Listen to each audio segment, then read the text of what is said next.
നമസ്കാരം. നാരായണ ഗുരുവിൻ്റെ ആത്മോപദേശ ശതകം 100 ധ്യാനങ്ങൾ. ധ്യാതാവ് ഗുരു നിത്യചൈതന്യയതി. ധ്യാനം 92. വ്യയമണയാതെ വിളിക്കുവേല ചെയ്യും നിയമമിരിപ്പതുകൊണ്ട് നിത്യമാകും. പ്രിയമകമേ പിരിയാതെയുണ്ട് ഇതിന് ഈ ക്രിയയൊരു കേവല ബാഹ്യലിംഗമാകും. നദി ഒരിക്കലും ഒഴുകാൻ മറന്നു പോകുന്നില്ല.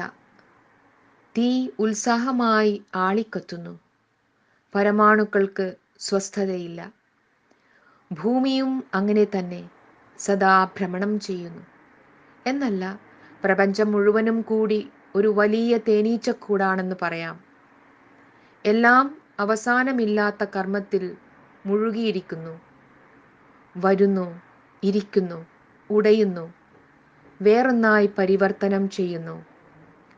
ഈ നിരന്തരമായ മാറ്റത്തിൻ്റെ പ്രതിഭാസം അവ്യവസ്ഥിതമല്ല, സുവ്യവസ്ഥിതമാണ്.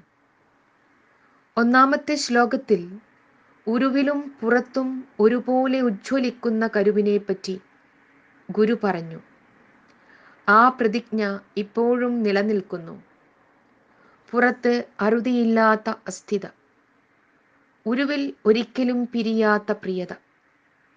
ഈ ഉഭയലിംഗങ്ങളുടെ അന്യോന്യമുള്ള സംവാദവും പാരസ്പര്യവുമാണ് ജീവിതം. ശാസ്ത്രലോകത്തിലേക്ക് ഒരു നിമിഷം നമുക്ക് ഒന്ന് കണ്ണോടിക്കാം.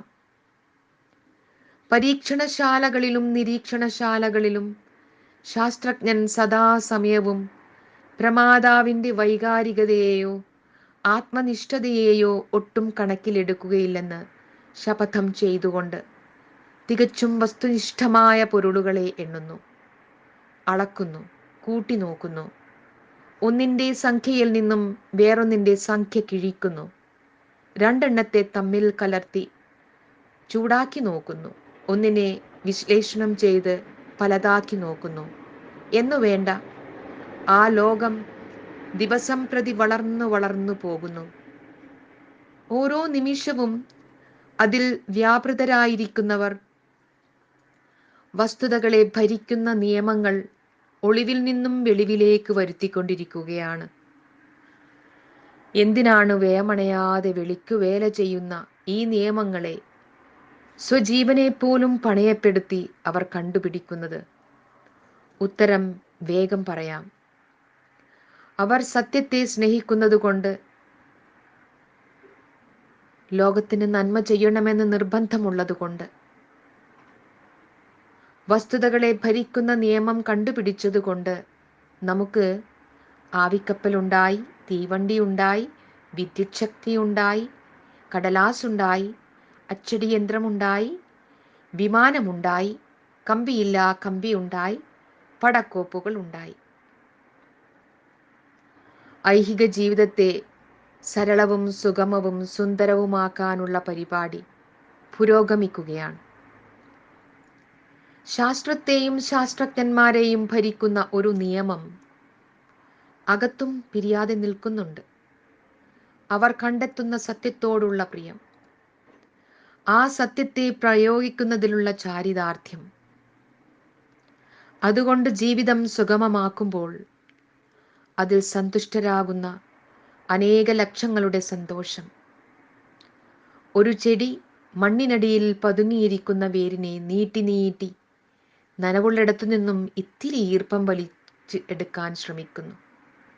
എല്ലാവരും ഉറങ്ങിക്കിടക്കുന്ന തക്കം നോക്കി ഒരു ചുണ്ടലി അടുക്കളയിൽ പ്രവേശിച്ച് ഒരു പഴമോ റൊട്ടിക്കഷ്ണമോ കരണ്ടു തിന്നാൻ വഴിയുണ്ടോ എന്ന് നോക്കുന്നു. ശാസ്ത്രജ്ഞന്മാർ ബഹിരാകാശത്ത് സ്ഥിരമായ ഒരു താവളം ഉണ്ടാക്കാൻ കഴിയുമോ എന്ന് നോക്കുന്നു. ഇതിൻ്റെ എല്ലാം പിന്നിൽ ആദ്യം വരുന്നത് ഉൾപ്രേരണയാണ്. ഇപ്പോഴുള്ളതിൽ നിന്നും അല്പം കൂടി സന്തോഷത്തെ അധികരിപ്പിക്കുവാനുള്ള ശ്രമം, അവരവർക്ക് കഴിയുന്നതുപോലെ ചെയ്തു നോക്കുന്നു. ശാസ്ത്രജ്ഞന്മാർ ഒരു സുപ്രഭാതത്തിൽ ഒരു ബഹിരാകാശ പേടകം തട്ടിക്കൂട്ടി അതിന് തീ കൊളുത്തി വിടുകയല്ല ചെയ്യുന്നത്. അതിനു മുൻപായി പദ്ധതിയെല്ലാം കടലാസിൽ കുറിച്ചു വെക്കണം. അതിലെ ഓരോ ചുവടുവയ്പ്പിനെയും പറ്റി അവധാനതയോടുകൂടി ചിന്തിക്കണം. അറിവിൽ ആദ്യമായി സാധ്യതയെല്ലാം ഇണങ്ങി വരണം. മാസങ്ങളോ വർഷങ്ങളോ വേണ്ടിവരും ഒരു പ്രയോഗക്ഷമമായ പദ്ധതി ആവിഷ്കരിച്ചെടുക്കുവാൻ. അത് പിന്നെ യഥാവത്കരിക്കുവാനുള്ള ഏർപ്പാടായി. അതിനുവേണ്ടി വെളിയിൽ നടക്കുന്ന പണികളെല്ലാം അകമേയിരുന്ന് പ്രോത്സാഹിപ്പിക്കുന്ന പ്രിയതയുടെ ബാഹ്യലിംഗമായി മനസ്സിലാക്കുവാൻ ഗുരു നമ്മുടെ കണ്ണു തുറന്നു തരുന്നു. ആ സമന്വയ ബുദ്ധിയുടെ മുമ്പിലാണ് നാം അഹന്തയെ അടക്കി നമസ്കരിക്കേണ്ടത്.